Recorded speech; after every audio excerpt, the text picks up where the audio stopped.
Have you ever looked around at your life and quietly wondered, how did I end up carrying so much that was never mine to hold? The weight of expectations, the unspoken pressure to always be kind, agreeable, available.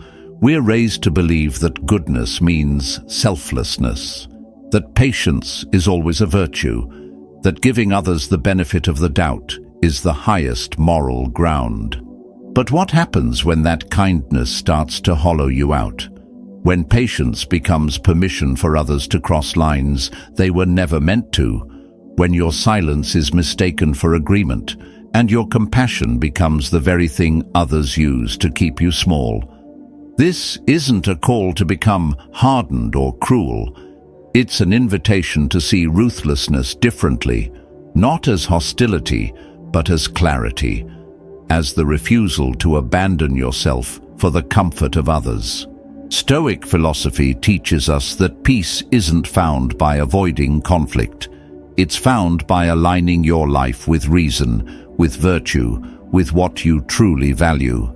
So today, we're going to explore what it means to be ruthless in the right way, to protect your time, your mind, your soul, not out of anger, but out of deep self-respect.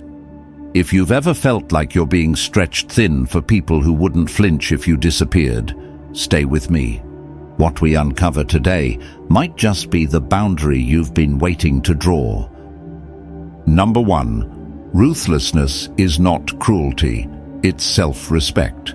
There's a kind of ruthlessness the world misunderstands. It's not cruelty, it's not apathy, it's not walking through life with a cold heart. It's the quiet, unwavering choice to finally stop bleeding for people who wouldn't lift a finger for you. It's the moment you stop handing out explanations to those who never cared to understand you in the first place. You don't owe anyone the version of yourself that tolerates disrespect, that shrinks to avoid conflict, or bends just to keep the peace. That version, the one who silences their own needs, plays nice to stay liked, apologizes for existing, that wasn't the real you. That was survival mode. And survival mode was never meant to be permanent. Stoicism teaches us something simple but profound. Your peace is sacred, and protecting it will often be misread as cruelty, especially by those who benefited from your lack of boundaries. When you start saying no, when you pull back your energy, when you choose silence over engaging with chaos, some will call you cold. Let them, because their discomfort is not your responsibility. We've been conditioned to believe that stillness is aggression, that setting boundaries is selfish, and that leaving is betrayal. But in truth, choosing your own well-being isn't an act of harm, it's an act of healing. Walking away from what drains you isn't ruthless. Staying in places that hollow you out is. You're not heartless for outgrowing the role they once assigned you. You're not cruel for refusing to make yourself small just so others can feel big. You are simply reclaiming the time and energy you once gave away too freely. That isn't cold. That's clarity. True self-respect doesn't yell. It doesn't seek revenge. It doesn't try to prove anything. It draws a quiet, resolute line and means it. And when you do that, the people who were never used to hearing no from you will say you've changed. Good. That's the point.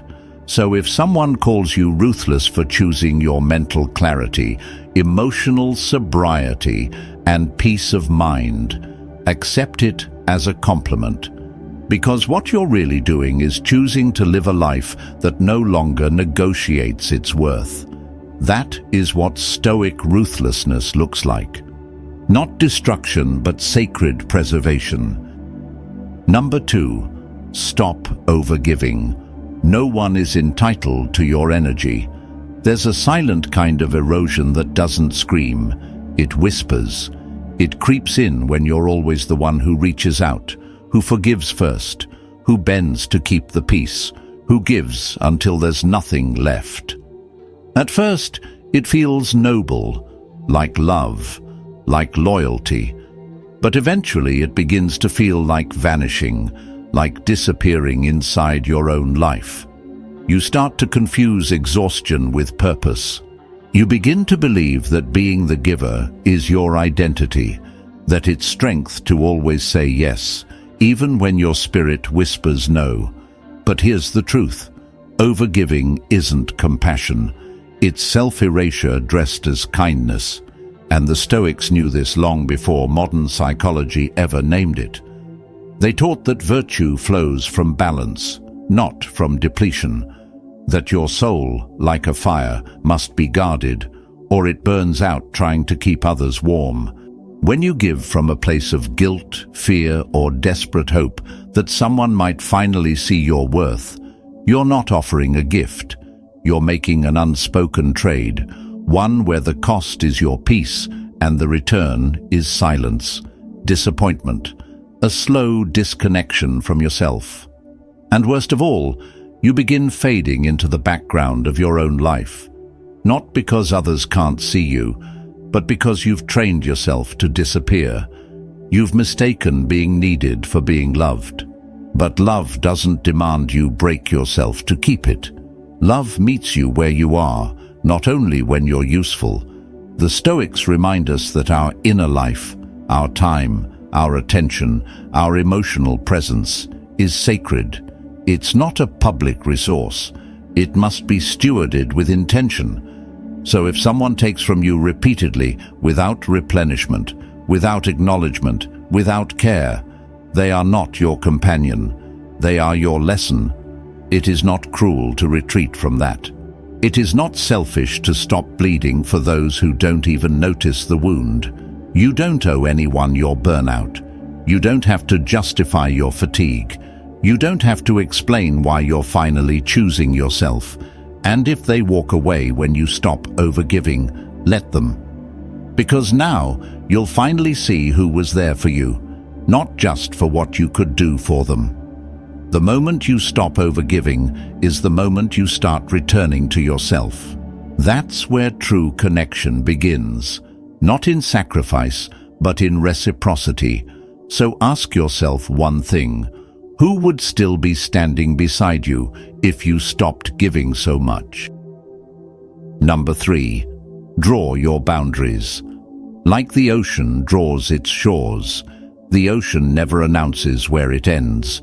It doesn't justify the pull of its tide, nor explain why it recedes. It simply knows its edge, and the world learns to move around that quiet certainty. That's the kind of boundary you must build. Not in anger, not in fear, but with clarity, with calm, with the quiet power of self-respect. For many of us, boundaries feel uncomfortable, almost like betrayal. We've been taught that love means sacrifice, that kindness means being endlessly available, and that saying yes, even when we're tired, is what makes us good. But the truth is, kindness without limits invites exploitation. It teaches people that your time is negotiable, your peace expendable, your presence guaranteed. And in the absence of boundaries, even love turns into obligation. A real boundary is not about exile, it's about alignment. It doesn't push people away. It teaches them how to honor your presence. It says, "This is what's sacred to me. This is how I wish to be treated." And when someone crosses that line, they're not just testing your patience, they're probing your self-worth. They want to know if you'll flinch, if you'll rationalize it, if you'll keep shrinking just to keep them comfortable. The Stoics spoke often of self-governance. Marcus Aurelius reminded himself daily that the only thing truly his was his mind, his judgments, his responses, his choices.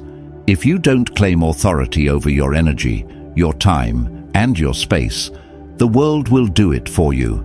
You'll live your life in reaction, not intention. Like a shoreline losing itself to every wave, eroding until you can no longer recognize who you were before you started compromising. But here's what most don't understand. The people who truly care for you will not resent your boundaries. They will respect them, because boundaries are not rejection. They are structure. They are safety. They tell the world that you are someone who knows themselves, someone who values peace enough to protect it. So the next time someone crosses a line and expects you to stay silent, remember the ocean. It doesn't argue. It doesn't explain. It just pulls back with quiet authority, and everything around it learns to adjust. That's how you honor your worth. Not with noise, but with unwavering stillness. That is Stoic ruthlessness. That is what it means to define your peace, and then defend it without apology. Number 4, unconditional niceness is a silent invitation to be used. There's a type of niceness that looks like grace on the surface, but underneath, it's rooted in fear. Not courage, not virtue, just fear. Fear of confrontation, fear of being disliked, fear of becoming the villain in someone else's story. And so, we put on the smile. We nod when we want to scream. We say, "It's fine," when it's absolutely not. We give second, third, even 10th chances to people who've already proven they don't value the first. We don't set boundaries, we decorate them. We soften our no into maybe. We call our exhaustion generosity, and we hope, deep down, that by being endlessly kind, someone will finally recognize our worth. But the world doesn't work that way. People don't respect what's unclear. They don't cherish what they can take for granted. When your kindness is unconditional but your standards are invisible, you don't look strong, you look silent. And silence, over time, is interpreted not as grace, but as permission. Stoicism teaches us to live with intention, not to perform virtue for the applause of others. Marcus Aurelius didn't say be agreeable, he said be upright, not kept upright. That means anchoring your kindness in strength. That means knowing when your yes is true and when your no must be heard. Because when you betray your own limits in the name of peace, you're not being kind, you're abandoning yourself. Real kindness is not weakness, it's discernment. It's choosing who gets access to your energy and why. Without boundaries, your warmth becomes background noise, pleasant, but forgettable. And in a world full of noise, what people remember is presence, clarity, the kindness that is deliberate, not automatic, the yes that is meaningful because the no is also respected. You were not born to be agreeable. You were born to be honest, to be kind, and to be firm. Being liked is not the same as being safe. And sometimes the most dangerous thing you can do is become everyone's comfort zone, except your own. So here's your challenge. Let your kindness have depth. Let it be rooted in truth, not fear. Be the person whose silence isn't assumed. It's respected. And above all, be the kind of soul who knows exactly where kindness ends and self-respect begins. Number 5. Self-sacrifice isn't always noble. Sometimes it's fear in disguise. We've been taught a dangerous myth, that the more you give up for others, the more valuable you become. That love means putting yourself last. That goodness is measured by how much of yourself you're willing to burn just to keep someone else warm. But here's the truth. Sacrifice isn't always a virtue. Sometimes it's fear wrapped in kindness. Sometimes it's the silent belief that if you stop overgiving, they'll stop caring. And so we stay. We stay in friendships that drain the color from our days. We stay in relationships where the emotional labor is one-sided. We stay in jobs that blur who we are until even we can't remember. We call it loyalty. We call it maturity. but often it's just fear. Fear of being alone, fear of disappointing someone, fear that if we stop sacrificing, we'll lose the only version of love we've ever known. But ask yourself, what are you actually losing when you keep putting yourself last? Not just time, not just energy, but your peace, your identity, your sense of self. And over time, the cost is staggering. One day, you look in the mirror and realize you've built a life based on being needed, not being seen. And the people you gave everything to, many of them wouldn't flinch if you disappeared. The Stoics remind us, live in accordance with nature, and your nature was never to be invisible. You were not meant to serve everyone but yourself. You were meant to move through life with reason, with integrity, and with self-respect. Loving others doesn't mean abandoning yourself. Compassion isn't measured by how much pain you can endure silently. So the next time you feel the pull to sacrifice again, pause. Ask yourself, am I giving from love or from fear? Am I choosing this from strength or from the terror of being left behind? And most importantly, would I still do this if I believed my worth wasn't tied to it? Courage isn't always dramatic. Sometimes it's quiet, just a steady hand refusing to betray itself one more time. Sometimes it's choosing to walk away not because you're bitter, but because you finally remembered who you are. Self-sacrifice can be beautiful when it's chosen with intention, but when it becomes your identity, your default, your only language, it's no longer noble. It becomes a cage. And you, my friend, are allowed to leave that cage. You are allowed to say, from this day forward, I choose me. Number 6. If they waste your time, they don't deserve your presence. Time is the rarest currency you'll ever possess. You can rebuild wealth. You can mend relationships. But every second that passes is a chapter you can't rewrite. And yet, too often, we hand over our time like it's endless. To people who cancel without notice. To conversations that drain but never deepen. To those who treat our presence not as a privilege, but as an expectation. But here's a truth you must let sink in. If they waste your time, they're wasting your life. And if someone wastes your life without remorse, they have no place in it. You may think you're being patient, that staying while they figure things out is loyalty, that your willingness to wait proves emotional maturity. But patience, when left unchecked, becomes quiet permission. And once people realize you'll always be there, regardless of how they disregard your time or efforts, they no longer see your presence as a gift. They treat it like background noise, always available, always overlooked. The Stoics saw time not just as valuable, but sacred. Seneca said it best. People are frugal in guarding their personal property, but as soon as it comes to squandering time, they are most wasteful of the one thing in which it's right to be stingy. No, every hour spent waiting on someone who doesn't value you is an hour stolen from your growth, your purpose, your becoming. This isn't just about missed appointments or unread messages. It's about what their actions say about their priorities.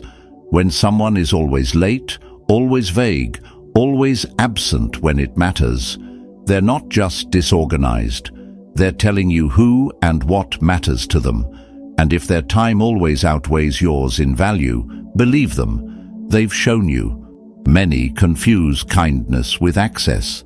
But being kind does not mean being endlessly available. What if self-respect also meant guarding your time with fierce intention? What if choosing to walk away from the ones who waste it wasn't rude, but necessary? You don't need to announce your exit. You don't need a dramatic farewell. You just need to stop showing up for those who never noticed you were there. Let your silence be your boundary. Let your absence say what your presence once tried to prove. Because time isn't just minutes. It's the raw material of your legacy. Protect it like it's your last chance to become who you're meant to be, because it is. Number 7, if they can't handle your silence, they don't deserve your voice.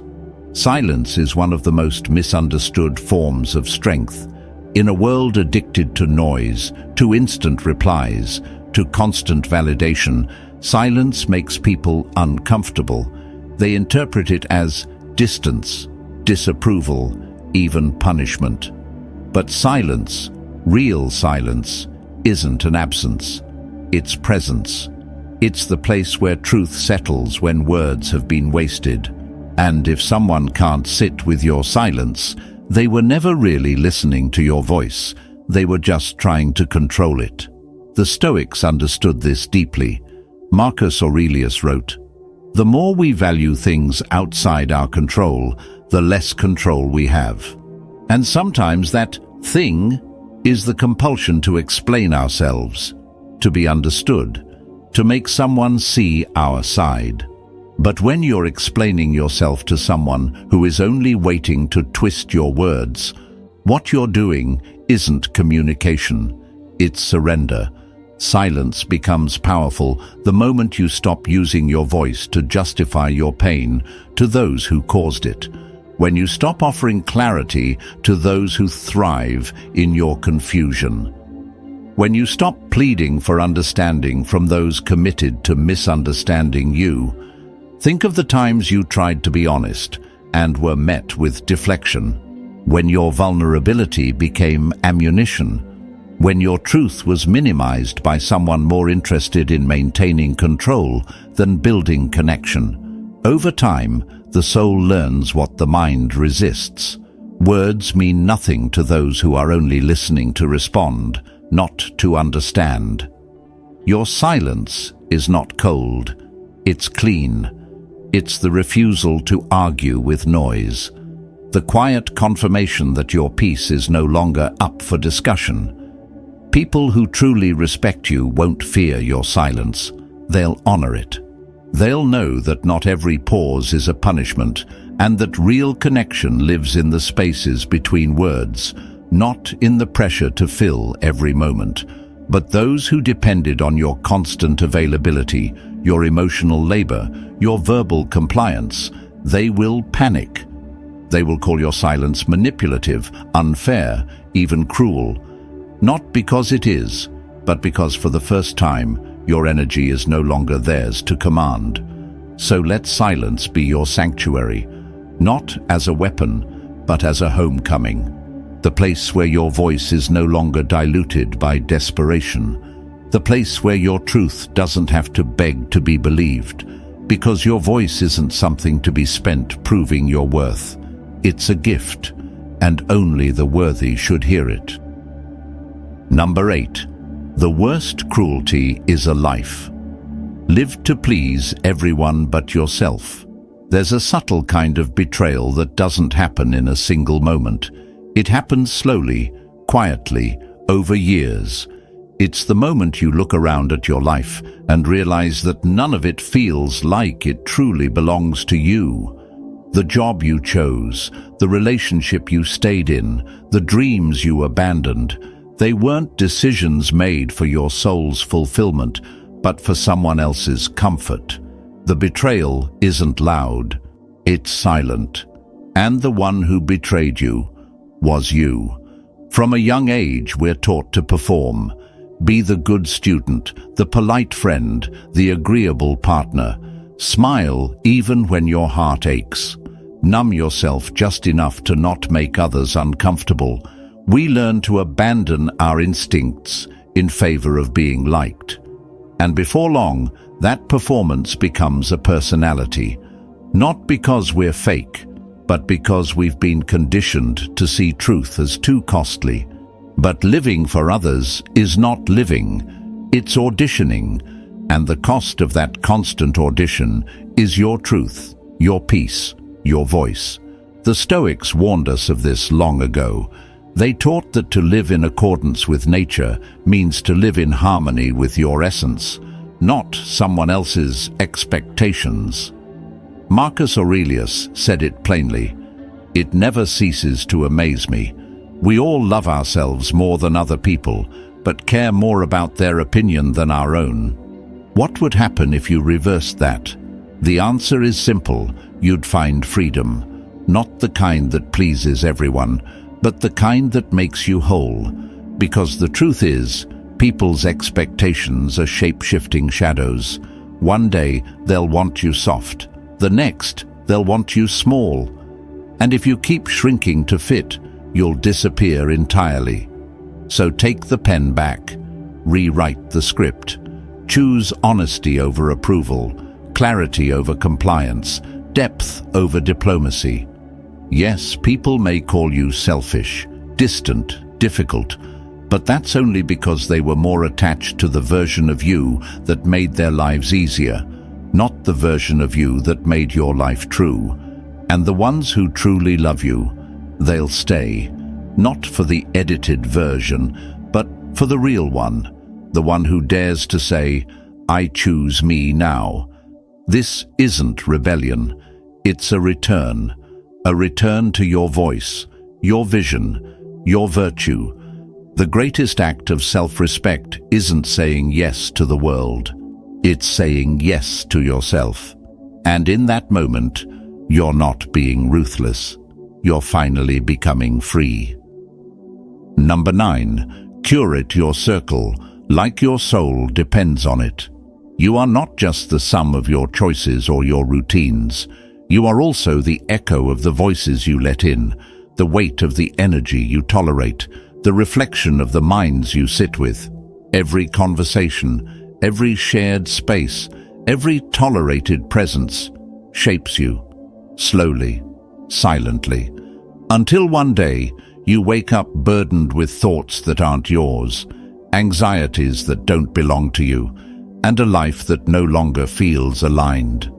That's why curating your circle isn't an act of ego, it's an act of self-preservation. Seneca said it clearly, "Associate with those who will make you better, not those who drain your spirit, not those who mock your growth, not those who keep you small so they can feel tall."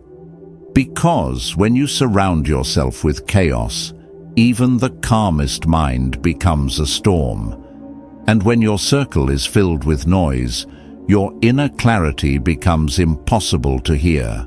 This isn't about cutting people off. It's about filtering energy like your peace depends on it. Because it does. Every person you give access to has the power to rearrange the furniture in your mental space.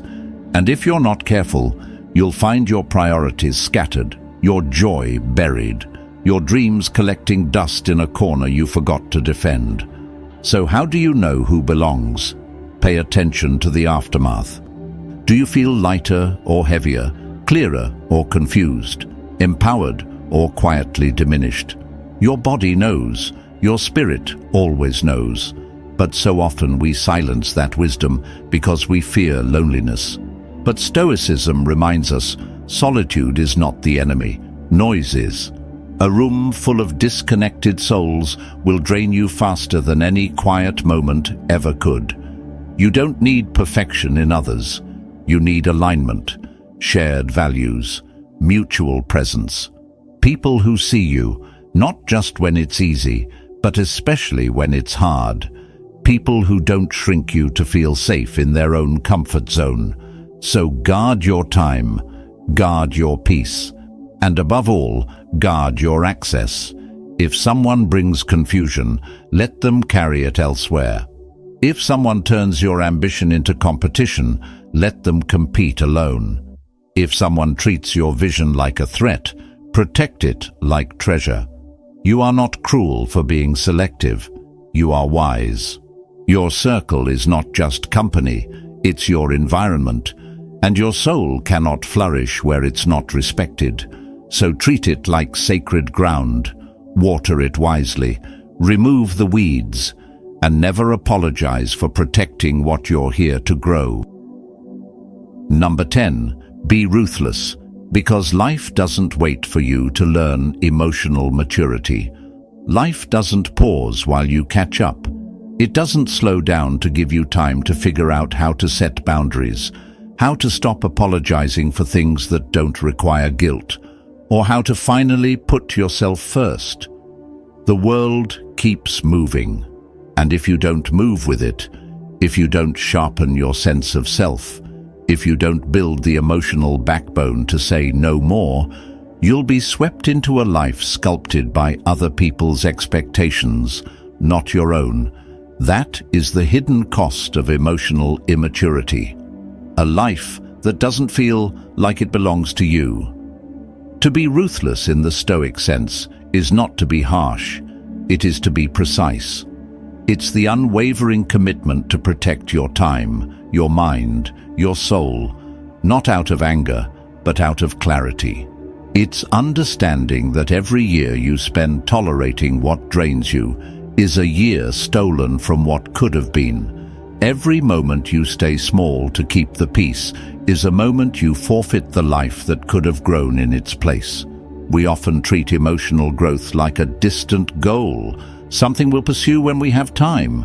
But life doesn't reward delay. It doesn't wait for you to heal before testing your boundaries again. It rewards action. It rewards courage. It rewards those willing to draw a firm line and say, "This is who I am, and this is what I will no longer carry." The Stoics taught us to live in accordance with reason, not with impulse, not with emotional chaos. And sometimes reason demands that you walk away from things that are familiar but misaligned, that you stop negotiating with what you've already outgrown.